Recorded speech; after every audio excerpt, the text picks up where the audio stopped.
Thank you, Mr. President. I appreciate so much hearing my colleague talk about the issues at the border, and I want to touch on some of those today also, but I want to talk some about inflation and what we are hearing at home in Tennessee.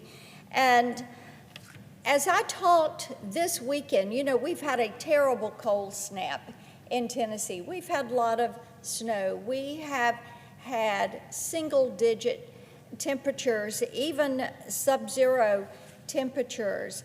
And people have talked a lot about the priorities of this administration when it comes to energy, and about how President Biden said, we're going to do this transition, we're going to have the Green New Deal, and he spent $6 trillion on this Green New Deal concept.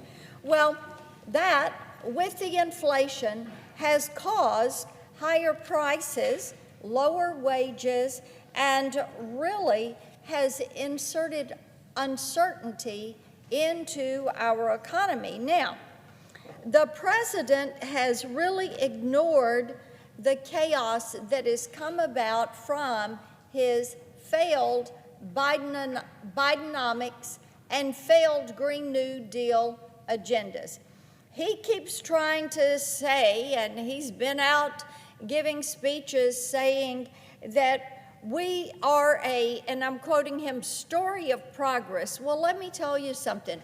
If he's talking about progress, it is the wrong direction. Because as I said, people are facing higher prices. They are facing wage stagnation. They are looking at uncertainty when it comes to job security, when it comes to economic security. The president also likes to say that he is, and I'm quoting him again, growing the economy from the middle out and the bottom up. But Mr. President, let me tell you, when I talk to Tennesseans, that is not happening. They talk about how the economy is shrinking. And they also talk about how costs are just hammering them every single month. Now, I think that when we talk about inflation and the state of the nation's economy, we have to look at where President Biden started. When he took the oath of office, the inflation rate in this country was at 1.4%. What he did was to run that inflation up to a 40-year high at 9.1%. And now they run around saying, oh, we've gotten inflation back down to 3.4%. But still, you have to look collectively at what has happened. Now, under President Biden, I've got some of the headlines here that show you what is happening. Here is the reason why, Mr. President, prices across the board, it's not 3.4% that people are seeing, it is 17.3%. The cost of clothing is up 7%.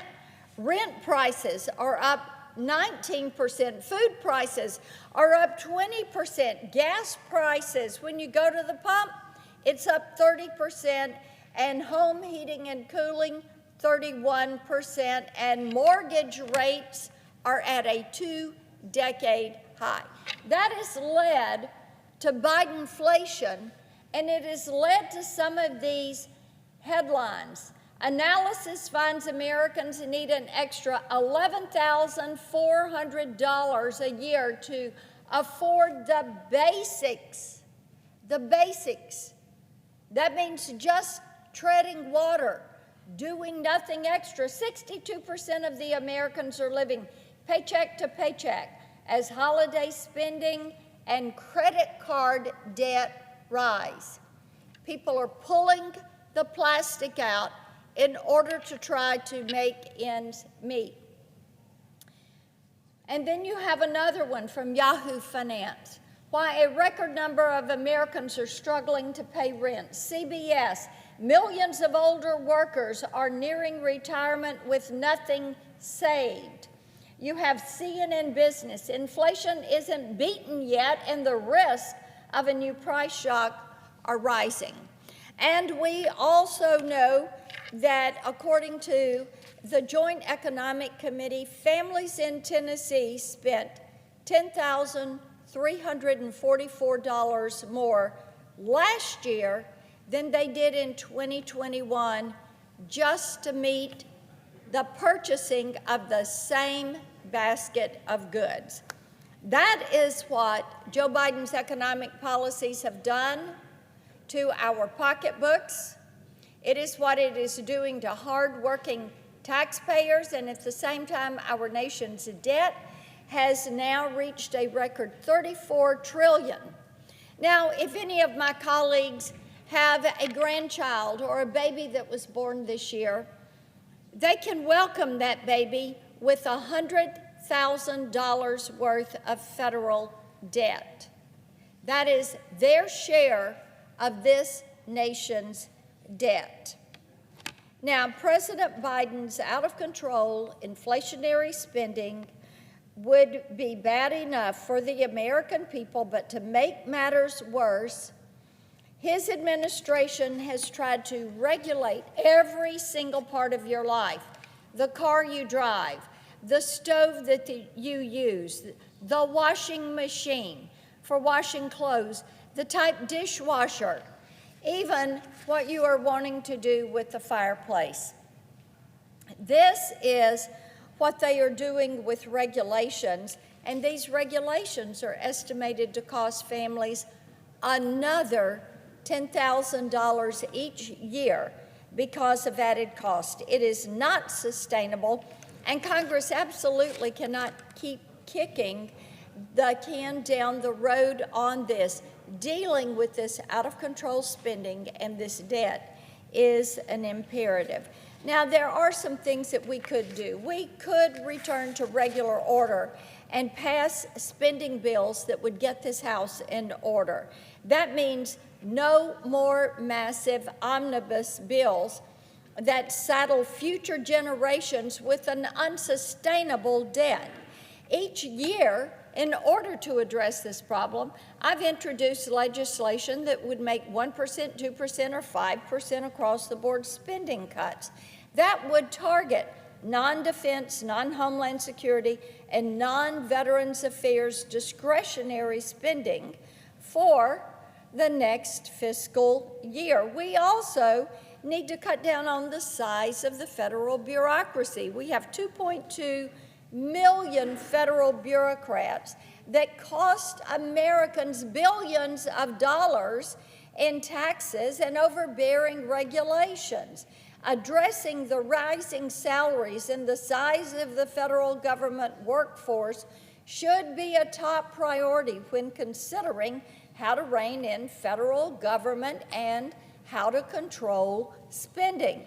This would begin the process of draining the swamp of unelected bureaucrats who are not accountable to anyone and would change the decisions that they are making about Americans' lives. Mr. President, I ask unanimous consent that the next portion of my remarks be placed separately in the record. Thank you, Mr. President. Last week, after weeks of attacks on commercial vessels in the Red Sea, President Biden designated the Iran-backed Houthis as a specially designated global terrorist group. Now, the Houthis should never have been taken off the list of terrorist organizations. They had been placed on that list by President Trump. And then President Biden decides to take them off. He was trying to appease Iran, but in doing this, he only emboldened the Ayatollah's terror proxies. And we all know that Hamas and Hezbollah, the Houthis, ISIS in Syria, ISIS in Iraq, they are all proxy groups for Iran.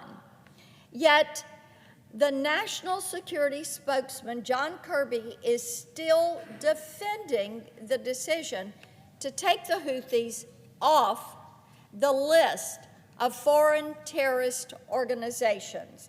It is difficult to unravel all the catastrophic mistakes that this administration has made on this very issue. Now, we've had over 150 missile attacks from Iran-backed proxies against our armed forces and also against commercial vessels.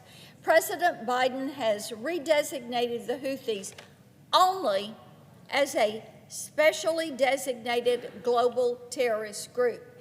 As I said, he didn't go all the way and designate them a foreign terrorist organization, which is what President Trump had done. Now, here is the difference in that designation and why it is significant. This means that the Houthis can still obtain U.S. visas.